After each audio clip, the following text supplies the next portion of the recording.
नमस्कार, आप देख रहे हैं लोकमंच न्यूज और मैं हूं आपके साथ संध्या। शिक्षा का व्यवसायीकरण लगातार होते हुए नजर आ रहा है। शिक्षा का बाजार लगातार अपना जाल फैलाते हुए भी दिख रहा है। शिक्षा माफियाओं पर हर जगह बस पैसे कमाने के लिए बच्चों के भविष्य के साथ खिलवाड़ करते हुए नजर आ रहे हैं। प्राइवेट स्कूलों की फीस को लेकर मनमानी लगातार देखने को मिल रही है और बच्चों के परिजनों को इससे काफी परेशानी हो रही है। हर गली मोहल्ले में प्राइवेट स्कूल खुले हैं जहां शिक्षा का व्यापार खुले तौर पर चल रहा है। तो शिक्षा का व्यापार लगातार देखने को मिल रहा है। उत्तर प्रदेश में लगातार शिक्षा का व्यवसायीकरण होते हुए नजर आ रहा है। लगातार ये निजी विद्यालय अपने स्कूलों में जो फीस को लेकर है वो मनमानी करते हुए नजर आ रहे हैं। इसी पर लाइव हमारे रिपोर्टर जुड़ चुके हैं, लवलेश और तुफैल हमारे साथ जुड़ चुके हैं। तो सबसे पहले लवलेश, मैं आपके पास आना चाहूंगी कि किस तरह से यहाँ शिक्षा का व्यवसायीकरण देखने को मिल रहा है। जी संजय जी, बताना चाहूंगा ये कौशाम्बी ही नहीं, पूरे उत्तर प्रदेश में शिक्षा व्यवस्था जो है इस समय शिक्षा का चौपट हो चुकी है। जबकि शिक्षा व्यवस्था चुस्त दुरुस्त होनी चाहिए, ना कि ऐसी व्यवस्था यहाँ पर घटिया व्यवस्था हो गई है। और जो प्राइवेट जहाँ आती है प्राइवेट स्कूलों की बात, तो प्राइवेट स्कूल खुलाता कौन है? सबसे बड़ी बात ये होती है इनको परमिशन कौन देता है? हमारे ही नेता, विधायक, मंत्री जो अधिकारी होते वही देते हैं इनको परमिशन। यदि परमिशन न दें तो निजी स्कूल खोलने का कोई चांस नहीं बनते। संजय जी लवलेश, तो फिर मैं आपके पास आना चाहूंगी कि गोंडा में किस तरह से नजारा देखने को मिल रहा है कि शिक्षा का व्यवसाय वहां पे होता हुआ नजर आ रहा है। कि वहां पे भी इसी तरह के गली मोहल्लों में स्कूल अपनी मनमानी करते हुए नजर आ रहे हैं? जी बिल्कुल, अगर हम बात करें प्राइवेट स्कूलों की, तो जिस तरीके से प्राइवेट स्कूल खुल रहे हैं, और खुलना एक आम बात हो सकती है या एक कानूनी प्रक्रिया के तहत लीगल भी हो सकता है या है भी, लेकिन किस तरीके से अगर प्राइवेट स्कूल खोले जा रहे हैं और मानक की धज्जियां उड़ाकर या मानक को ताक पर रखकर स्कूलों को खोले जा रहे हैं या स्कूल को जो है मान्यता ले ली जा रही है, वो अपने आप में सबसे बड़ा प्रश्न है। शायद इस चीज को कोई देखने नहीं जाता है कि जो एक मानक सरकार ने तय रखा है कि ये यदि प्राइवेट स्कूल खुलेंगे उसमें वाहन होंगे या इस तरीके की जो सुरक्षा व्यवस्था होगी, जो चीजें वो मानक के रूप में कर रखी है, उसका दूर दूर तक कहीं कोई जो है उपयोग नहीं किया जा रहा है, उसको अमली जामा नहीं पहनाया जा रहा है। और यहाँ तक कि जो अधिकारी हैं ये ऑफिस में बैठकर जो है तमाम ऐसे स्कूलों के मान्यता दे देते हैं, जो आप मौके पर जाएंगे तो शायद 1 कमरे या 2 कमरे मिलेंगे, जहाँ शिक्षा ही नहीं, शिक्षा का एक तरीके से माहौल उड़ाया जाता है, एक मजाक उड़ाया जाता है। तो कहीं ना कहीं ये साफ तौर से कहा जा सकता है कि जिस तरीके से शिक्षा का व्यवसायीकरण हो रहा है और व्यवसायीकरण के साथ ही साथ जिस तरीके से विद्यार्थियों को, बच्चों के उनके भविष्य के साथ जो खिलवाड़ हो रहा है, उस पर सरकार जो है या प्रशासन जो है पूरी तरीके से आंख बंद करके बैठा हुआ है। जी तो फिर भविष्य के साथ तो यहाँ बच्चों के खिलवाड़ हो ही रहा है। लवलेश, मैं आपके पास आऊंगी कि बच्चों के भविष्य के साथ यहाँ खिलवाड़ हो रहा है, उसके बावजूद यहाँ पर जो सरकार है वो ऐसे स्कूलों को मान्यता प्राप्त करवा रही है जो गली मोहल्लों में खुल रहे हैं, अपनी मनमर्जी से फीस ले रहे हैं, और ये स्कूल सिर्फ यहाँ व्यवसाय करने के लिए खुले हैं, ना कि बच्चों को शिक्षा देने के लिए। जी संजय जी, बताना चाहूंगा ये जो प्राइवेट स्कूल खुलाकर शिक्षा माफिया अपने आप को मतलब एक बहुत बड़ी चुनौती दे रहे हैं। अब ये चुनौती स्वीकार क्यों न करें? इसमें सबसे बड़े बात ये आती है कि गरीब जनता किस्सा है। इसमें तो जितने भी बड़े बड़े संस्थान। जी लवलेश, तो फिर मैं आपके पास आना चाहूंगी कि इन स्कूलों को मान्यता कैसे प्राप्त हो रही है, क्योंकि जिस तरह से यहाँ प्रशासन ऐसे स्कूलों को भी मान्यता प्राप्त कर रहा है जो सिर्फ व्यवसाय के लिए खुल रहे हैं, तो इस पे कहीं ना कहीं तो प्रशासन का भी हाथ होगा।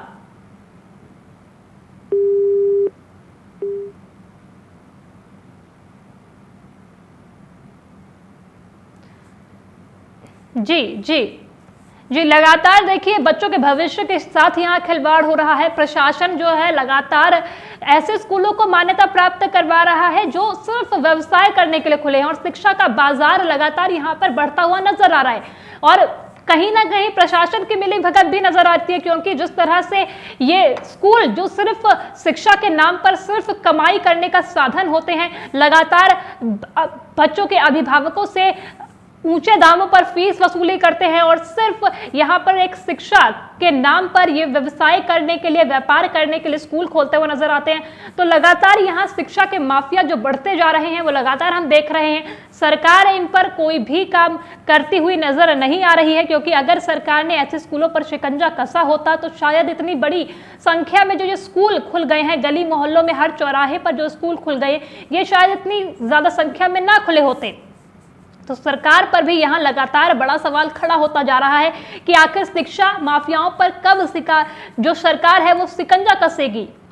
प्राइवेट स्कूलों की फीस, जो मनमानी फीस जो प्राइवेट स्कूल वसूल रहे हैं, उस पर कब अंकुश जो है सरकार की तरफ से लगाया जाएगा। तो ये कई बड़े सवाल खड़े हो रहे हैं यहाँ पर। सरकार पर भी यहाँ बहुत बड़ा सवाल यहाँ पर खड़ा हो रहा है कि क्या सरकार ऐसे स्कूलों पर शिकंजा नहीं कस रही है, क्योंकि जिस तरह से यहाँ गली मोहल्लों में स्कूल खुले हुए नजर आ रहे हैं, बच्चों के भविष्य के साथ खिलवाड़ हो रहा है और सिर्फ पैसा कमाने के लिए स्कूलों को खोला गया है। परिजनों से ऊंचे दामों पर यहाँ फीस वसूली की जा रही है। तो शिक्षा माफिया यहाँ पर लगातार देखने को नजर आ रहे हैं। भविष्य के साथ यहाँ स्कूलों के भविष्य यहाँ पर दाव पर लगाकर ये स्कूल जो है अपनी कमाई करने पर लगे हुए हैं। प्राइवेट स्कूलों की फीस, जो मनमानी फीस लगातार देखने को मिल रही है। तो फिर मैं आपके पास आना चाहूंगी कि सरकार को जब पता है कि यहाँ पर इस तरह से जो शिक्षा माफिया यहाँ पर मौजूद हैं, लगातार ये अपनी मनमानी करते हुए यहाँ पर अभिभावकों से फीस वसूल रहे हैं, उसके बावजूद यहाँ शिकंजा क्यों नहीं ऐसे स्कूलों पे कसा जा रहा है?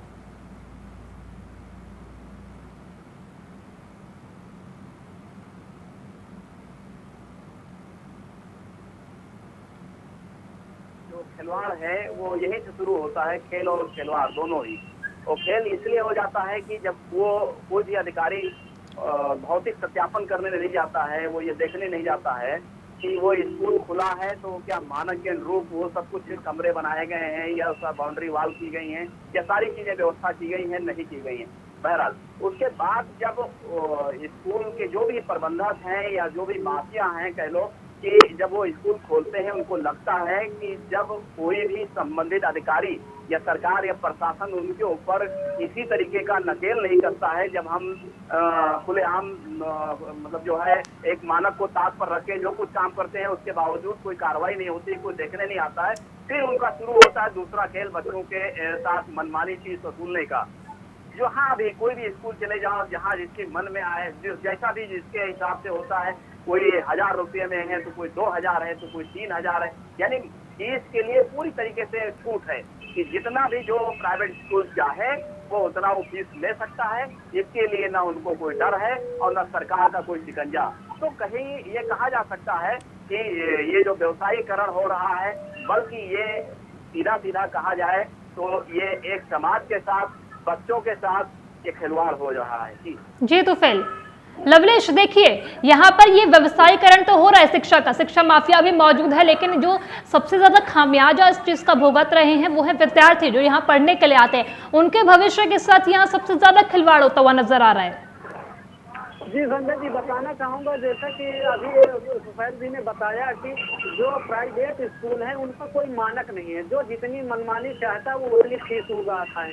कोई इस पर बाउंडेशन है, ना इस पर अधिकारी और ना तो शासन पर, सत्ता पर बैठे मंत्री विधायक इस पर कोई विशेष ध्यान नहीं दे रहे हैं। क्योंकि अगर ये ध्यान क्या, ज्यादातर अगर शिक्षा माफी शिक्षा पर डोनेट भी करते हैं तो ये लोग अनुदान देते हैं तो उन्हीं लोगों को देते हैं, जबकि सरकारी संस्थानों में आज तक डोनेशन देने का हमने सुना ही नहीं है। अगर हो सकता दिए हों, लेकिन जितने प्राइवेट मान्यता प्राप्त खुलवाते हैं उन पर ये लोग अनुदान देते हैं, कहीं कितने करोड़ का दिए, कहीं कितने लाख का दिए, लेकिन वही फिर शिक्षा महंगी व्यवस्था करके वही पैसा वो धन उगाही करते हैं। वो सारा असर गरीब जनता पर जाता है। जो गरीब तबके के लोग हैं उन्हीं लोग अपने बच्चों पर, उन्हीं पर ये सारा असर देखने को मिलता है। जी संजय जी।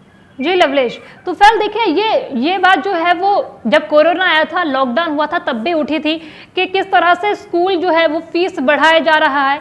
कोरोना जब था, जब बच्चे स्कूल नहीं जा रहे थे, उसके बावजूद यहाँ पर जो बच्चों की स्कूल की फीस थी वो बढ़ते जा रहे थे और ये मामला सुप्रीम कोर्ट में भी पहुंचा था। तो लगातार वहां से ये जो चीजें हैं ये शुरू होती हुई और नजर आती हुई दिख रही है और सिर्फ उत्तर प्रदेश में नहीं, पूरे देश में इस तरह के शिक्षा माफिया जो है वो मौजूद हैं। तो उसके बावजूद यहाँ सरकार जो है वो कोई भी कदम उठाती हुई नजर नहीं आ रही है और अभिभावक जो है इससे सबसे ज्यादा परेशान होते हुए नजर आ रहे हैं। तो क्या सरकार ऐसे कदम कुछ उठा सकती है जिसके बाद ये शिक्षा माफिया जो है वो अंकुश लग सके इन पर, क्योंकि कोई गाइडलाइन तो यहाँ पे तैयार करनी पड़ेगी ना कि यहाँ इतने से ज्यादा फीस आप नहीं ले सकते हैं, कोई फीस का मानक यहाँ पे तय करना पड़ेगा। जी बिल्कुल, जिस तरीके से आपने कोरोना काल का जिक्र किया संध्या जी, वो अपने आप में बिल्कुल सही आपने प्रश्न किया कि सरकार एक समय में कोरोना काल में वही 1 या 2 महीने कह लें कि एक जागी हुई नजर आ रही थी कि किसी भी चीज का क्या रेट होना चाहिए, फीस का क्या रेट होना चाहिए। उस समय आपने देखा होगा कि अगर मार्केट में दाल है, सेब है, सब्जी है, उसके भी रेट जिलाधिकारी के यहाँ से नोटिफिकेशन आ जाता था कि आज आपका जो ये रेट है और सभी लोगों को अवगत हो जाते थे। तो वो लोगों को बखूबी जब भी लेने जाते थे बाजार में तो उनके पास रेट होता था कि आलू आज ये रेट है, तो कोई भी उससे दुगना दाम नहीं ले सकेगा और वो बखूबी खरीदते थे। तो वो ये जो सिलसिला शुरू हुआ सिर्फ 1 महीने के लिए चहलकदमी हुई, उसके बाद सरकार का इसके ऊपर ऐसे ही नजर हट गया जैसे वो इसके बारे में पता ही ना हो। लेकिन जहां तक मेरा अपना मानना है कि शायद इस पर जो शिकंजा है या मनमानी फीस वसूलने पर जो अंकुश है शायद इसी वजह से नहीं लग पा रही है, क्योंकि ज्यादातर जो मंत्री हैं या विधायक हैं या सत्ता में बैठे लोग हैं, इन्हीं के अपने बड़े बड़े विद्यालय हैं, इन्हीं के अपने तमाम इंस्टीट्यूट हैं। तो अगर इस पर अंकुश लग जाएगा तो कहीं ना कहीं सत्ता में बैठे सत्तासीन कह लें या मंत्री कह लें, इनका सबसे बड़ा लॉस या सबसे बड़ा हानि इन्हीं का होगा। लेकिन अगर आवाज इस तरीके से उठती है जिस तरीके से लोग अभिभावक परेशान हैं, क्योंकि एक तरह देखा जाए तो यहाँ नौकरियों का जो है टोटा लगा हुआ है, लोगों के पास पैसे नहीं है, ऐसे में अभिभावकों को एक मोटी रकम फीस के रूप में देनी पड़ती है और वो भी तब जब उसको बच्चों को उस अनुरूप या जितनी पैसे ली जाती हैं उसके तुलना में वो पढ़ाई भी नहीं होती है और मजबूरन उनसे जो अभिभावकों से लिया जाता है। यहाँ तक कि जो अभिभावक या बच्चे नहीं दे पाते हैं तो उनको क्लास से बाहर कर दिया जाता है या उनका नाम काट दिया जाता है। तमाम तरीके की कहीं ना कहीं जो है ये इस तरीके के कृत्य तो देखने को मिलता है। लेकिन हमारा मानना है कि सरकार को इस विषय में शीघ्र से शीघ्र जो है सोचना विचार करना चाहिए और इसके ऊपर कहीं ना कहीं अंकुश लगाने का काम करना चाहिए। जी संजय जी, तो फैल आपने जो बात कही कि जो बच्चे जो फीस नहीं जमा कर पाते हैं, जो प्राइवेट स्कूल हैं जो इतनी हाई फाई फीस ले रहे हैं, जो अभिभावक जमा नहीं कर पाते हैं, उनके बच्चों को क्लास से बाहर खड़ा कर दिया जाता है या फिर निकाल दिया जाता है स्कूल से। तो सबसे ज्यादा प्रभावित तो इससे बच्चे होते हैं, क्योंकि कोई बच्चा इस चीज से डिप्रेशन में भी चला जाता है। जो बड़े बड़े इंस्टीट्यूट खुले हैं वहां आप ज्यादा फीस दीजिए, आपके बच्चों को हम ज्यादा मार्क्स से पास करेंगे या फिर, तो इसका प्रेशर तो यहाँ पर स्टूडेंट्स के ऊपर भी पड़ता हुआ नजर आ रहा है। इसमें सबसे अहम और सबसे बड़ी बात अगर निकल कर ये देखी जाए कि एक सरकार का एक दोहरा चरित्र है। वो एक तरफ जहाँ 90% लोग जो है प्राइवेट इंस्टीट्यूट या स्कूलों में बच्चे पढ़ाई करते हैं, 10% या 15% या 20% जो है वो सरकारी स्कूल में बच्चे पढ़ते हैं 15% तक। तो जब 85% बच्चे प्राइवेट में पढ़ते हैं तो सरकार को ऐसे में देखना चाहिए कि वहाँ की फीस क्या है, वहाँ जो बच्चों को पढ़ाया जा रहा है वहाँ बच्चों की शिक्षा की गुणवत्ता क्या है, या बच्चों की जो फैसिलिटी मिल रही है, जो बिल्डिंग है, जो चीजें हैं, व्यवस्था है, वो मानक के अनुरूप है कि नहीं है। उन सब चीजों पर विषयों पर सरकार को कहीं बहुत ज्यादा जितना सरकार सरकारी स्कूलों पर ध्यान दे रही है, अगर उन पर दे दी जाए तो समाज में जो चीजें आज इतनी जो समस्याएं बनी है, अभिभावकों के लिए बनी है, या जो सामाजिक स्थिरता है वो कहीं ना कहीं जो है बिगड़ रही है। तो शायद एक बहुत बड़ा कदम भी होगा और शायद इससे एक मतलब आम लोगों में एक खुशी की लहर भी होगी कि हाँ, सरकार ने वो काम किया है जो बहुत वर्षों से अब तक के जो चलता चला आया है वो उस पर अंकुश लगाने का काम किया है। लेकिन अगर देखा जाए जिस तरीके से लगातार स्कूल पर स्कूल खोलने जा रहे हैं, यहाँ तक कि रास्ते हैं कि नहीं है तो भी खुल जा रहा है। यहाँ तक कि बहुत से ऐसे स्कूल हैं जो कागजों में भी चलते हैं, लेकिन पता ये चलता है कि वो जब उनका भौतिक सत्यापन करने यदि कोई पहुंचता भी है तो वहाँ ये मालूम होता है कि वहाँ ये मौके पर स्कूल ही नहीं है। और आप ये भी देखते होंगे कि जो कभी कभी दुर्घटनाएं होती हैं, खासकर जो बच्चों की वैन होती हैं, वो यहाँ फिटनेस नहीं कराए जाते हैं और वो हादसे का शिकार हो जाते हैं, जिसमें तमाम बच्चों को कई बार ऐसा मौत भी हो जाती है। तो तमाम ऐसी समस्याएं हैं जिसमें सरकार कहीं ना कहीं ध्यान नहीं दे रही है। जी तो फिर देखिए, जब ये चीजें होती है तो यहाँ पर एक चीज निकलकर सामने आती है कि बच्चे सबसे ज्यादा परेशान और बच्चे सबसे ज्यादा इस चीज को झेलते हुए नजर आ रहे हैं। लवलेश, मैं आपके पास आना चाहूंगी कि जिस तरह से यहाँ पर तोफैल जी ने ये बात कही कि यहाँ पर जो वैन है वो पलट जाती है, प्रशासन जो है पूरी तरह से ध्यान नहीं देता, सिर्फ इन्हें मोटी फीस से मतलब होता है, तो यहाँ बच्चों के भविष्य के साथ और बच्चों की जिंदगी के साथ तो लगातार खिलवाड़ होता हुआ नजर आ रहा है। बताना चाहूंगा कि इस समय तो अभी तो ये फिलहाल हम लोग और सभी लोग ये उसमें हैं कि प्राइवेट स्कूलों पर, लेकिन अभी इस समय ये एक दौर नया दौर चालू हो गया है। प्राइवेट ये कोचिंग संस्थान जो जगह जगह का रजिस्ट्रेशन करके कोचिंग खुलवाई जा रही है। ये रजिस्ट्रेशन देते हैं, जबकि रजिस्ट्रेशन दे देकर हर जगह जैसे प्राइवेट स्कूल की भरमार हो रही है, उसी तरह रजिस्ट्रेशन दे देकर के ये कोचिंग संस्थान खोले जा रहे हैं। अभी कोचिंग संस्थान और प्राइवेट स्कूल और ये सरकारी स्कूल, अब तीनों में बहुत डिफरेंस इस बात की हो रही है। क्या मतलब शिक्षा व्यवस्था को घटिया करना चाह रहे हैं या शिक्षा को उच्च व्यवस्था करना चाह रहे हैं? जबकि ऐसी जो जितनी भी चाहे कोचिंग संस्थान हो और चाहे प्राइवेट स्कूल हो, दोनों जगह मोटी रकम की व्यवस्था होती है। अब ये मोटी रकम दे कौन रहा है?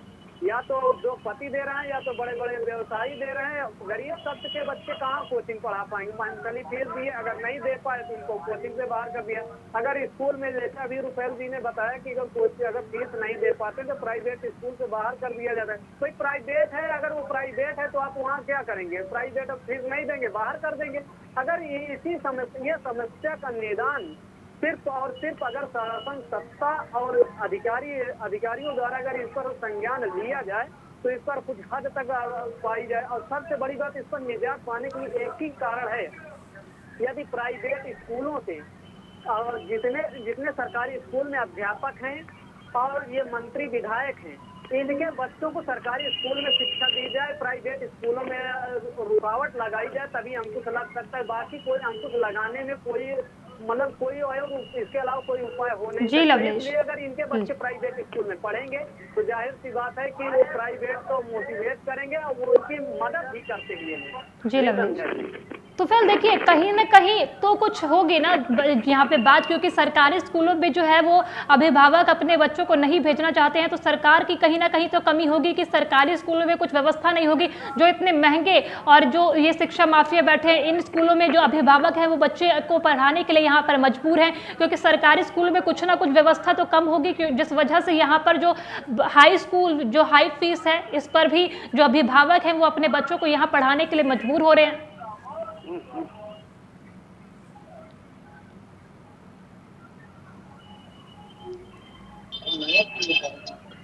तो फिर देखिए यहाँ पर सरकारी जो स्कूल हैं वो कहीं ना कहीं उनमें कुछ कमी होगी, इस वजह से यहाँ पर जो हाई स्कूल जो हाई फीस पर जो स्कूल चल रहे हैं उनमें अभिभावक अपने बच्चों को पढ़ाने के लिए मजबूर हैं।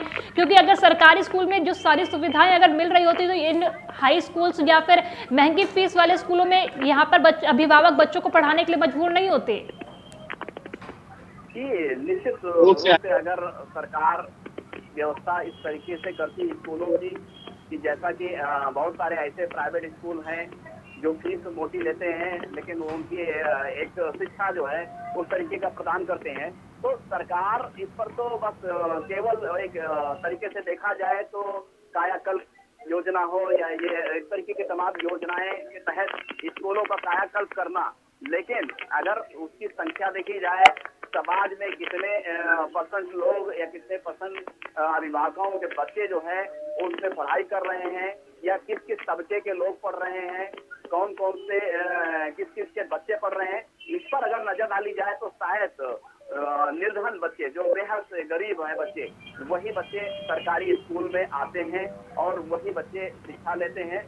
जबकि वहाँ पे अक्सर करके ये देखा जाता है सरकारी स्कूलों में कि शिक्षक आते नहीं हैं, आते हैं तो पढ़ाते नहीं हैं, और यदि वो पढ़ाते हैं तो उनको बहुत बार ऐसा भी देखा गया है कि उनको वो आता भी नहीं है। तो फिर यहाँ तो कहीं ना कहीं सरकार पर बड़ा सवाल खड़ा होता हुआ नजर आ रहा है, क्योंकि जिस तरह से सरकारी स्कूल की व्यवस्थाएं हैं, टीचर नहीं आते, टीचर पढ़ाते नहीं हैं, स्कूल की व्यवस्था सही नहीं है, तो सरकार पर यहाँ सबसे बड़ा सवाल खड़ा होता हुआ नजर आ रहा है। अगर सरकारी स्कूलों की व्यवस्था ठीक कर दी जाए तो ऐसे प्राइवेट स्कूल शायद ना चल पाए। बिल्कुल, निश्चित रूप से इसका समाधान सिर्फ और सिर्फ अगर किसी के पास है तो सरकार के पास है कि उनको ही कोई ना कोई नीति बनानी होगी, और ऐसी नीति बनाए या फिर सरकारी ही स्कूल कर दे या तो प्राइवेट कर दे, और प्राइवेट पर जितना शिकंजा हो सकता है, जितनी मानक हो सकती है, कड़ाई से उसका पालन कराया जाए, कड़ाई से उसको जो है लागू किया जाए। निश्चित रूप से हमें लग रहा है शिक्षा एक बहुत बड़ा सुधार संभव है। लेकिन यदि इन सब चीजों को निचले स्तर पर लाया जाए कि जिलाधिकारी के स्तर पर है, तो ये संभव नहीं है। हाँ, ये जरूर है कि अगर रही बात निगरानी की है, जहाँ तक के है तो वो निगरानी कर सकते हैं, लेकिन नए सिरे से किसी चीज को लागू नहीं कर सकते, क्योंकि अगर ये व्यवस्था है कि हम मान्यता ले लें, हम स्कूल खोलें, तो शायद इसके ऊपर किसी का न शिकंजा हो सकता है न लगाम। तो इस कारण कहीं ना कहीं सरकार को नीति बनाने की जरूरत है कि जो सरकारी विद्यालय हैं, यदि इसमें जो है सभी वर्ग के लोग आए, नेता हो, चाहे अधिकारी हो, चाहे समाज सेवक हो, जो भी कोई हो, व्यापारी हो, उनके भी बच्चे यदि इसमें पढ़ने लगे, ऐसी व्यवस्था कर दे, तो निश्चित रूप से हमें लग रहा है कि शिक्षा में एक बहुत बड़ा और बेहतर बदलाव देखने को मिल सकता है। जी तोफिल ठीक है, मैं लवलेश के पास जाना चाहूंगी। लवलेश, देखिए जिस तरह से तोफिल ने कहा कि लगातार जो सरकारी स्कूल है उसकी व्यवस्था जितनी खराब है, इसकी वजह से जो अभिभावक हैं वो प्राइवेट स्कूल में अपने बच्चों को पढ़ाने के लिए मजबूर होते हैं, तो कहीं ना कहीं यहाँ सरकार पर सबसे बड़ा सवाल यही खड़ा हो रहा है कि सरकारी स्कूलों की व्यवस्था क्यों नहीं ठीक की जाती है। देखिए संध्या जी, जैसा कि हम अगर कंपेयर करें प्राइवेट स्कूल और सरकारी स्कूल, हमारी सरकार द्वारा जितने भी सरकारी अध्यापक हैं उनको 50 से 55 हजार पर मंथली वेतन दिया जाता है, इतनी महंगी उनको वेतन पर मंथली दिया जाता है, और वही प्राइवेट स्कूल में ज्यादा से ज्यादा 15 से 20 हजार रुपए दिया जाता है अच्छे से अच्छे संस्थान में अध्यापकों को। लेकिन अगर दोनों में कंपेयर किया जाए तो एक 50 हजार वाला अध्यापक और एक 15 हजार वाला अध्यापक, दोनों अध्यापकों में एक सरकारी स्कूल है या प्राइवेट स्कूल का अगर कंपेयर दोनों बच्चों को कंपटीशन कराया जाए तो 50 हजार रुपए का जो हमारी सरकार दे रही है वेतन, वो कहीं ना कहीं पीछे नजर आएगा। इसका वजह क्या है? कारण सिर्फ यही है, उनकी देख रेख वहाँ पर कैसे दिया जाता है कि हमारे बच्चे वहाँ स्कूल जाते हैं, लेकिन वहाँ पर बच्चे जाते हैं, कैसी व्यवस्था होती, क्या होती, इसके पर निगरानी नहीं कर। और ये अगर इस पर निगरानी कर दिया जाए, उसको भी मंथली इंटरव्यू लिया जाए, उनका देखा जाए कितनी गुणवत्ता हुई, कितना उनका सुधार हुआ, तब हो सकता है इनका सुधार हो सके। और ये अभी रूपायन जी ने बताया कि ये सरकार ही कर सकती है और निचले क्रम से नहीं हो सकता, क्योंकि एक जगह की व्यवस्था नहीं है, पूरे प्रदेश की व्यवस्था है। जी संजय जी ठीक है लवलेश। चलिए लवलेश और तोफैल, आप दोनों का बहुत बहुत शुक्रिया। आपने बताया कि किस तरह से यहाँ पर जो गली मोहल्लों में है वो शिक्षा माफिया खुले पड़े हैं, लगातार अपनी शिक्षा माफिया से किस तरह से ये माफिया जो है पैसे कमा रहे हैं प्राइवेट स्कूलों में हाई फीस लेकर, और सरकारी स्कूल में जो व्यवस्थाएं हैं वो ठीक नहीं है, और सरकार पर भी यहाँ बड़ा सवाल खड़ा होता हुआ नजर आ रहा है। तो चलिए फिलहाल इस खबर में इतना ही। आगे की खबरों के लिए आप बने रहिए लोकमंच न्यूज के साथ। नमस्कार।